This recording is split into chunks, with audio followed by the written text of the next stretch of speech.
जय Hind. Welcome to success exit. तो आज हम डिस्कस करने वाले हैं 36 एफएडी फील्ड एम्यूनिशन डिपो में जो आपके ग्रुप सी की सिविलियन की वैकेंसी हैं उसके बारे में। और ये जो वैकेंसी हैं वो आपकी ऑल इंडिया वैकेंसी रहने वाली हैं, जिसके लिए both male and female apply कर सकते हैं। इस भर्ती में आपको बता दें कि टोटल पोस्ट यहाँ पर आपकी 383 रहने वाली हैं, यानी कि एक बहुत ही बम्पर वैकेंसी यहाँ पर आपको देखने को मिलने वाली है। और इसके जो फॉर्म आपको अप्लाई करने होंगे वो आपको ऑफलाइन तरीके से अप्लाई करने होंगे। तो इस भर्ती की जो भी आपकी कंप्लीट सिलेक्शन प्रोसेस है, चलिए आपको बताते हैं। तो जैसा कि आपको हमने बताया, हम आपके किस वैकेंसी किस भर्ती के बारे में बात कर रहे हैं, 36 एफएडी यानी कि 36 फील्ड एम्यूनिशन डिपो के बारे में। ये जो भर्ती आपके रहेगी वो आपकी ऑफलाइन रहने वाली है। इसके जो फॉर्म आपको अप्लाई करने होंगे वो भी आपको ऑफलाइन तरीके से अप्लाई करने हैं। इसके जो एडमिट कार्ड आएंगे वो भी आपके ऑफलाइन तरीके से एडमिट कार्ड आने वाले हैं। और इसका जो एग्ज़ाम कंडक्ट किया जाएगा वो भी आपका ऑफलाइन ही कंडक्ट किया जाएगा।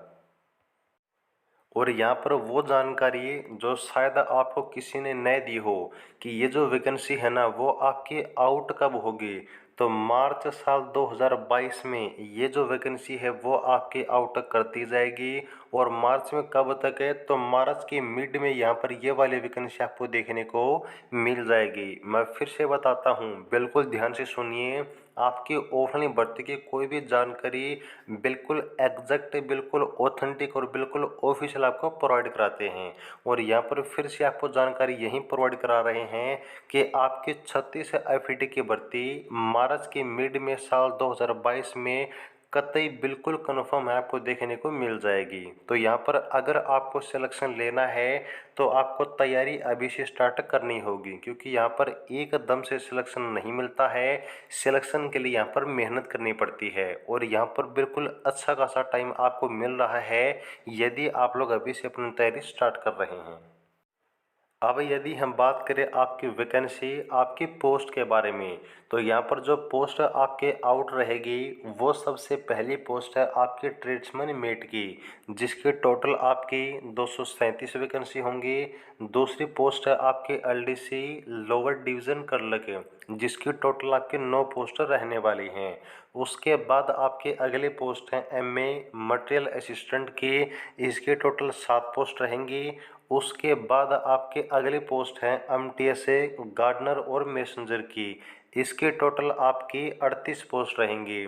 आपकी जो फायरमैन की पोस्ट है इसमें टोटल आपकी अच्छी खासी वैकेंसी हैं, 86 पोस्ट रहने वाली हैं।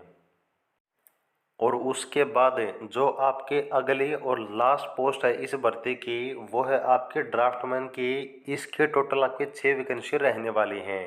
तो इन सभी पोस्ट को और इन सभी वैकेंसी को मिलाकर टोटल यहाँ पर आपकी 383 पोस्ट इस भर्ती में आउट रहने वाली हैं, यानी कि एक बम्पर वैकेंसी यहाँ पर आपको देखने को मिलने वाली है।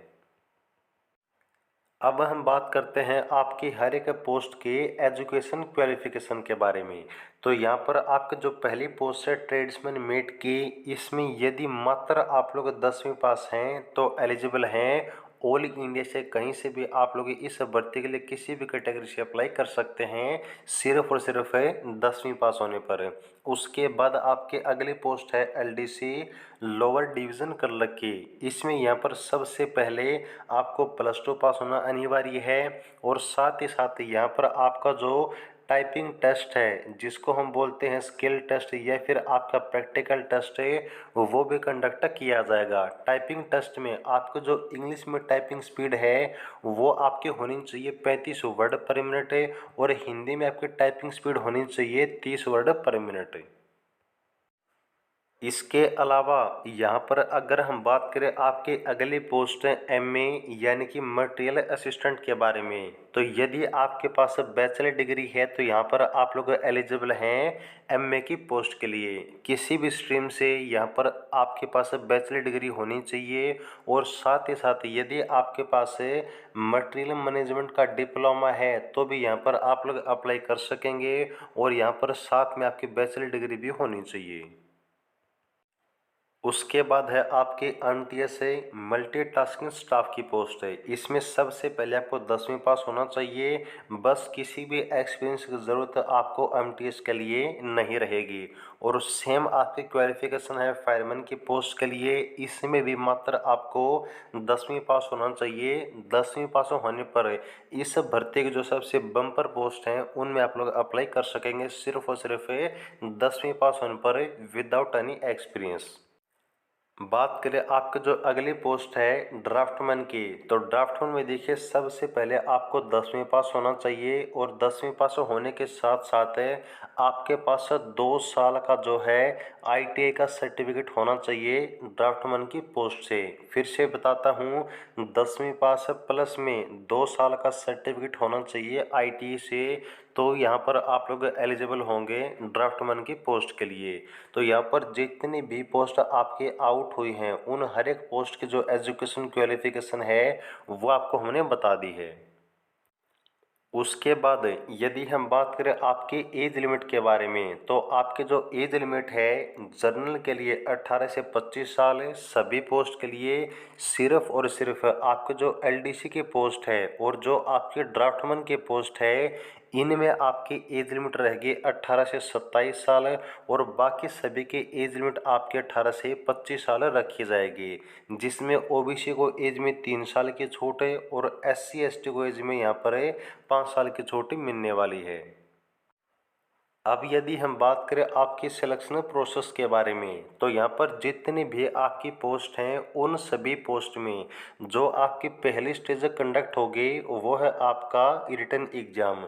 तो जो रिटन एग्ज़ाम का पैटर्न है वो टोटल आपका 4 सेक्शन में डिवाइड किया गया है, जिसमें आपका पहला सेक्शन है जनरल इंटेलिजेंस एंड रीजनिंग का, जिसके टोटल 25 क्वेश्चन आने वाले हैं। आपका एक क्वेश्चन टोटल 1 नंबर का रहने वाला है, यानी कि रीजनिंग का सेक्शन आपका 25 नंबर का रहेगा। देन है आपका न्यूमेरिकल एप्टीट्यूड 25 क्वेश्चन 25 नंबर है, जर्नल इंग्लिश है 50 क्वेश्चन 50 नंबर है और जर्नल अवेयरनेस है 50 क्वेश्चन 50 नंबर है। यानी कि आपके एग्जाम में इन चारों सेक्शन को मिलाकर टोटल 150 क्वेश्चन आने वाले हैं और आपका एग्जाम में टोटल 150 नंबर का रहने वाला है। और यहाँ पर इन 150 नंबर के बेस पर ही जो आपकी मेरिट लिस्ट है, आपकी फाइनल मेरिट लिस्ट है वो तैयार की जाएगी। कहने का मतलब ये है कि आपका जो सिलेक्शन होगा ना वो किसके बेस पर होगा, तो आपके इस रिटन एग्जाम के बेस पर होगा। तो आपका पूरी तैयारी अपना पूरा फोकस किसके ऊपर करना है, अपने रिटन एग्जाम के ऊपर। तो ये थी आपकी जानकारी कि यहाँ पर आपकी 36 एफडी में जो भर्ती आने वाली है उसमें पूरी यहाँ पर आपकी जो एलिजिबिलिटी कंडीशन है, पूरी जो सिलेक्शन प्रोसेस है आपको हमने बता दी है। और यहाँ पर मार्च 2022 के मिड में फिर से बताता हूँ भर्ती आपको देखने को कतई कन्फर्म है मिल जाएगी। और इसके जो प्रीवियस भर्ती है उसकी यहाँ पर फिलहाल ज्वाइनिंग जो है वो चल रही है, जो कि फरवरी में आपकी कंप्लीट हो जाएगी। और फरवरी में ज्वाइनिंग कंप्लीट होते ही आपकी नेक्स्ट वैकेंसी आउट कर दी जाएगी। तो आप लोग अभी से अपनी तैयारी में जुट जाइए ताकि जब आपकी भर्ती हो वहाँ पर उस समय तक आप अपनी पूरी तरह से तैयारी कर चुके हो। तो जुड़े रहिएगा। जय हिंद।